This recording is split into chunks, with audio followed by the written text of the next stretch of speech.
ऐसे बने खाटू श्याम भगवान।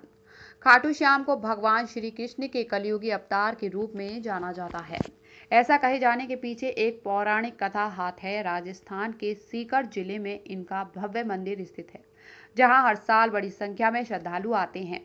लोगों का विश्वास है कि बाबा श्याम सभी की मुरादें पूरी करते हैं और रंग को भी राजा बना सकते हैं। कौन है बाबा खाटू श्याम? बाबा खाटू श्याम का संबंध महाभारत काल से माना जाता है। ये पांडुपुत्र भीम के पुत्र थे। ऐसी कथा है कि खाटू श्याम की अपार शक्ति और क्षमता से प्रभावित होकर श्री कृष्ण ने इन्हें कलयुग में अपने नाम से पूजे जाने का वरदान दिया। लेते हैं सांस और खाते हैं प्रसाद। यहाँ आज भी राम नाम की माला जप रहे हैं हनुमान। खाटू श्याम की कथा। लाक्षागृह की घटना में प्राण बचाकर वन वन भटकते पांडवों की मुलाकात हिंडवा नाम की राक्षसी से हुई। यह भीम को पति रूप में प्राप्त करना चाहती थी। माता कुंती की आज्ञा से भीम और हिंडवा का विवाह हुआ, जिससे घटोत्कच का जन्म हुआ। घटोत्कच का पुत्र हुआ बार्बरिक, जो अपने पिता से भी शक्तिशाली और मायावी था। बार्बरिक देवी का उपासक था। देवी के वरदान से उसे 3 दिव्य प्राण प्राप्त थे, जो अपने लक्ष्य को भेद कर वापस लौटे आते थे। इनकी वजह से बार्बरिक अजय हो गया था। महाभारत के युद्ध के दौरान बार्बरिक युद्ध देखने के इरादे से कुरुक्षेत्र आ रहा था। श्री कृष्ण ने जानते थी कि अगर बार्बरिक युद्ध में शामिल हुआ तो परिणाम पांडवों के विरुद्ध होगा। बार्बरिक को रोकने के लिए श्री कृष्ण गरीब ब्राह्मण बनकर बार्बरिक के सामने आए। अनजान बनते हुए श्री कृष्ण ने बार्बरिक से पूछा कि तुम कौन हो और कुरुक्षेत्र क्यों जा रहे हो। जवाब में बार्बरिक ने बताया कि वह एक दानी योद्धा है, जो अपने एक प्राण से ही महाभारत युद्ध का निर्णय कर सकता है। महाभारत युद्ध का निर्णय कर सकता है। श्री कृष्ण ने उसकी परीक्षा लेनी चाहिए तो उसने एक बाण चलाया, जिससे पीपल के पेड़ के सारे पत्तों में छेद हो गया।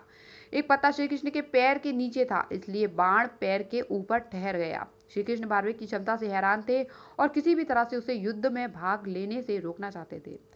इसके लिए श्री कृष्ण ने बार्बरिक से कहा कि तुम बड़े पराक्रमी हो, मुझे गरीब को कुछ दान नहीं दोगे? बार्बरिक ने जब दान मांगने के लिए कहा तो श्री कृष्ण ने बार्बरिक से उसका शीश मांग लिया। बार्बरिक समझ गया कि यह ब्राह्मण नहीं कोई और है और वास्तविक परिचय देने के लिए कहा। श्री कृष्ण ने अपना वास्तविक परिचय दिया तो बार्बरिक ने खुशी खुशी शीश दान देना स्वीकार कर लिया।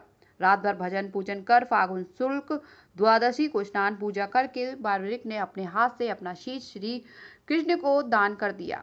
शीश दान से पहले बार्बरिक ने श्री कृष्ण युद्ध देखने की इच्छा जताई थी। श्री कृष्ण ने बार्बरिक के कटे शीश को युद्ध अवलोकन के लिए एक ऊंचे स्थान पर स्थापित कर दिया। युद्ध में विजय श्री प्राप्त होने पर पांडव विजय का श्रेय लेने हेतु वाद विवाद कर रहे थे। तब श्री कृष्ण ने कहा कि इसका निर्णय बार्बरिक का शीश कर सकता है। बार्बरिक ने शीश ने बताया कि युद्ध में श्री कृष्ण का सुदर्शन चक्र चल रहा था, जिससे कटे हुए वृक्ष की तरह योद्धा रणभूमि में गिर रहे थे। द्रौपदी महाकाली के रूप में रक्तपान कर रही थी। श्री कृष्ण ने प्रसन्न होकर बार्बरिक के उस कटे सिर को वरदान दिया कि कलयुग में तुम मेरे श्याम नाम से पूजित होंगे। तुम्हारे स्मरण मात्र से ही भक्तों का कल्याण होगा और धर्म अर्थ काम मोक्ष की प्राप्ति होगी।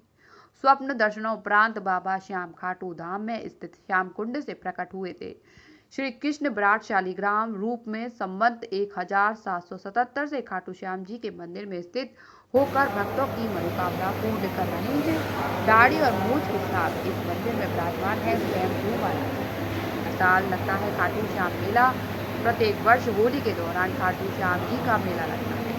इस मेले में देश विदेश से भक्तजन बाबा खाटू श्याम जी के दर्शन के लिए आते हैं। इस मंदिर में भक्तों की गहरी आस्था है। श्याम हारे का सहारा, लखदा तार खाटू श्याम जी, मनोरविंद नंदन खाटू का नरेश और शीश का दानी, इन सभी नामों से खाटू श्याम को उनके भक्त पुकारते हैं। खाटू श्याम जी का मेला आकर्षक यहाँ होने वाली मानव सेवा भी है। बड़े से बड़े घराने के लोग आम आदमी की तरह यहाँ आकर श्रद्धालुओं की सेवा करते हैं। कहा जाता है ऐसा करने से पुण्य की प्राप्ति होती है। खाटू जी की चमत्कार। भक्तों की इस मंदिर में इतनी आस्था है कि वे अपने सुखों का श्रेय उन्हीं को देते हैं। भक्त बताते हैं कि बाबा खाटू श्याम सभी की मुरादें पूरी करते हैं। खाटू धाम में आसपास लगाने वाले की झोली बाबा खाली नहीं रखते। खाटू श्याम में आस लगाने वालों की झोली बाबा खाली नहीं रखते हैं।